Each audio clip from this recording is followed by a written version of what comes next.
you do not have an attention deficit. You have an attention discipline problem.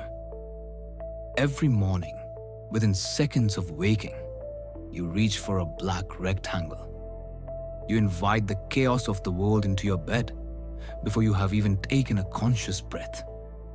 You tell yourself it is for work. You tell yourself you need to stay informed. You are lying. You scroll because you are terrified of silence. You scroll because the moment you stop inputting data, you are forced to face the void of your own thoughts. Every time you pick up that phone without a specific purpose, you are handing the reins of your life to a master who hates you. The algorithm. Let's look at the source code of your misery. Neuroscience calls this a dopaminergic downregulation. Your brain is an efficiency machine. It is designed to seek the highest reward for the lowest effort. Modern apps are engineered with variable reward schedules. The exact same psychological mechanic used in slot machines. When you doom scroll, you are flooding your receptors with cheap dopamine. In response, your brain downregulates. It numbs itself to survive the flood. The result? The things that actually matter. Building a business, reading a book, meditation, feel impossibly boring. Not because they are boring, but because your baseline for stimulation is artificially high. You're not burned out, you are fried. Stanford neuroscientists think they discovered this. They didn't. They just named it. 5,000 years ago, on the battlefield of Kurukshetra, a warrior named Arjuna had a panic attack. He was paralyzed by the chaos around him, and Krishna, his charioteer, didn't give him a pill. He gave him the source code. He described the exact mechanic of your addiction in chapter 2, verse 67. It's techie, he said, for the mind which yields to the roving senses carries away the intellect as the wind carries away a boat on the waters.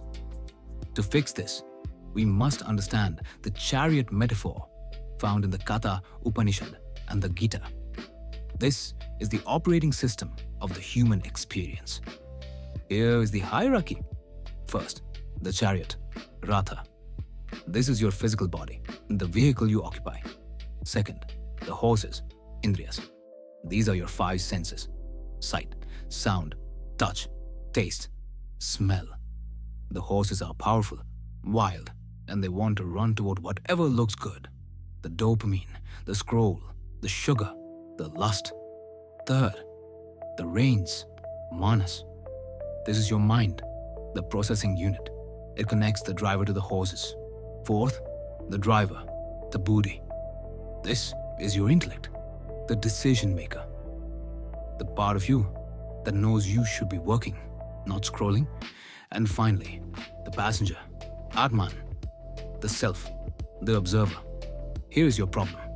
In the modern world, your horses, your senses, are being hyper-stimulated by algorithms.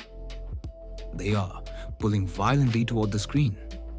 Your reins, your mind, are slack because you are tired.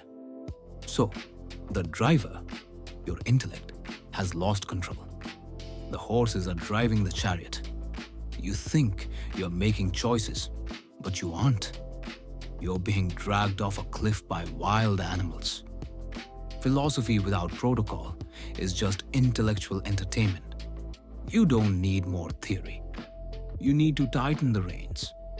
Here's the sensory gatekeeper protocol. It consists of 2 rules. Rule 1, the Brahma Muhurta block. For the first 60 minutes of your day, you are forbidden from processing external input. No email, no news, no podcasts, no music. You are in output mode only. You can write, you can meditate, you can stare at a wall. Why? Because the moment you let the world in, the horses take over. By blocking the senses in the morning, you re-establish the Buddhi, intellect, as the martyr of the manas, mind. Rule 2, the somatic penalty. This is the fail-safe. If you break the protocol, if you check that notification before the 60 minutes are up, you must pay a toll. 20 push-ups. Immediately. No negotiation. This isn't about fitness, it's about consequences. The brain learns through friction. If the cost of a quick dopamine hit is physical exertion, your brain will stop craving the hit. You are retraining the horses. I can hear you objecting already. But I use my phone for my alarm.